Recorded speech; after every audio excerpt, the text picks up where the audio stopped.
Aribim Pepple, welcome to Luton Town Football Club.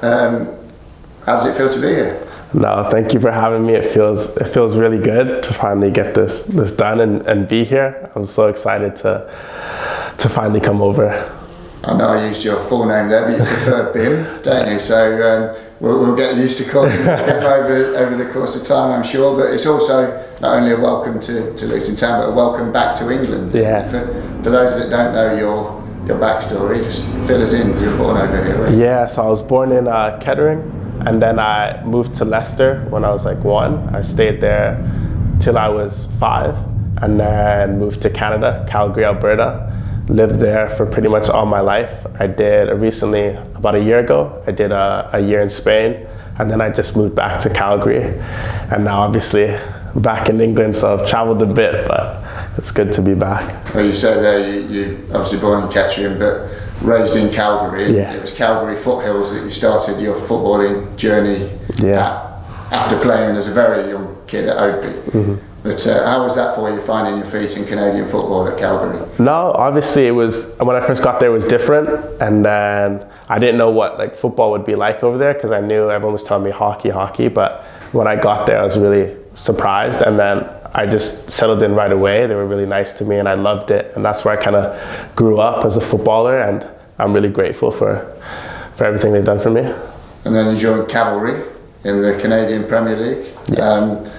You obviously scored a few goals there, which caught the attention of clubs over here, because you spent time last year at Sheffield United and Leicester on trial. How did you find that? Yeah, no, it was a different experience. Like, it was my first time coming back over and obviously seeing English football, which is quite different to, I'll say, the style of play to Canadian football, but I enjoyed it. I learned a lot, and again, I'm grateful to have that opportunity, and I think it's prepared me to come now and be ready. And as you mentioned a couple of minutes ago, you had a spell in Spain as well, in Getafe's youth system, I believe, or development squad. And so you've experienced European football for a year before you went back to Canada this summer. Yeah, so that one was a big culture shock, because my first time playing in a country where I didn't necessarily speak the language. So it was different trying to embed myself in the dressing room. And obviously the style of play in Spain is known for being quite different, tiki-taka, technical. And I thought it was great for my development to experience that, not only like on the field, but off the field, learning different culture. And yeah, it's another experience that's prepared me to come now.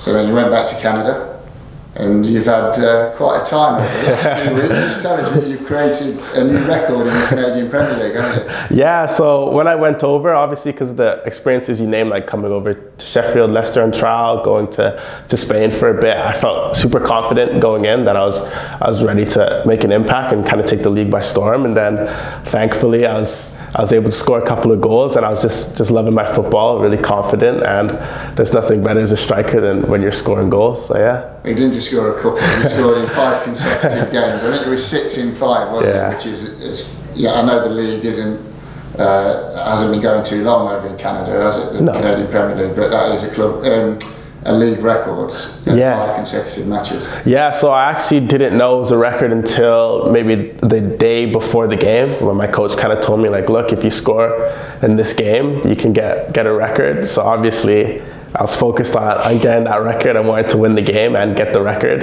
And then when I finally got the goal, it felt good. And then to know I've made a bit of history, it's wonderful. Well, congratulations on leaving Canada having made history, and now you want to create your own history now, coming over here, don't you? Coming back home. Has it always been an ambition to come back to England? For sure. I think I have a younger brother as well, and both of us have always talked, like, look, the goal, everyone knows the Premier League, even the Championship is very, very popular in Canada, and everyone wants to go over to Europe, especially England, because of the footballing history of this country. And so when I got the opportunity now to come back, it was an easy decision. So when you say about the history of English football, do you know the story of, I'm sure you know it now, but have you been aware in Canada of Luton's fall and then rise back up the division? Yeah, so obviously when the playoffs were coming around and Luton was in the playoffs, I saw a lot of articles just kind of on the rapid rise from almost League 2 all the way to non-league as well. And so I read a bit about it, and funny how things work out. I've ended up here now, but yeah, it's great, and hopefully we can make the next step into the Prem. And as you say, you've been around for the last few days. You've seen the training facilities. You've been to the stadium. How have you been impressed by what you've seen? No, I keep saying every time I see the grass, it might sound weird, but it's wonderful. We don't have that kind of grass in Canada, and yeah, the facilities everywhere. It just looks great, and I'm so excited to get started and be around this building day in, day out. And I know it's gonna help me improve as a player rapidly. You've had the manager, Nathan Jones, obviously talking to you as he does every new signing with his presentation, and you've been meeting faces around the building. How have you been made to feel welcome? No, it's been great. Like instantly as I came, I think when I came last week and I just met Jay and the analyst crew, I told my agent right away, like the information they have about me, like they know more about me than I know about myself. And instantly I was hooked. And then obviously talking to the gaffer and seeing what the long-term plan is, it seems like the perfect spot for me.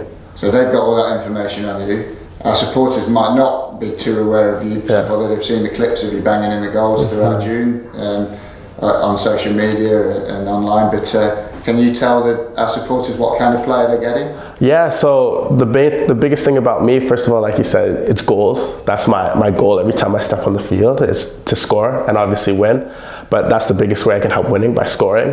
But then I'm also a strong, quick and powerful center forward who likes to get in behind but also use my body to hold up the ball. So yeah, I'm hoping that I can excite the fans when I step on the field, yeah. Any player in particular that you model yourself on, or you've looked at? The one I always get is Lukaku, kind of because the body similarities and the goal scoring traits. But to be honest, I'm just trying to focus on being myself and not really comparing myself, because I know I have a long way to go. And you've been here for a few days, as we said. What are your ambitions now for the season? Obviously, I guess you can't wait to get out on the training pitch and get going. Yeah, I think obviously from just a short time I was around the club, it was clear that the goal of the team this year is to get promoted to the Premier League. So obviously, if I can help in any way possible, that's my goal. But also personally, it's get adapted as soon as possible and score as many goals. Like I said before, the biggest thing for me is just goals, and that's what the fans come to watch. So the sooner I can start scoring, the better.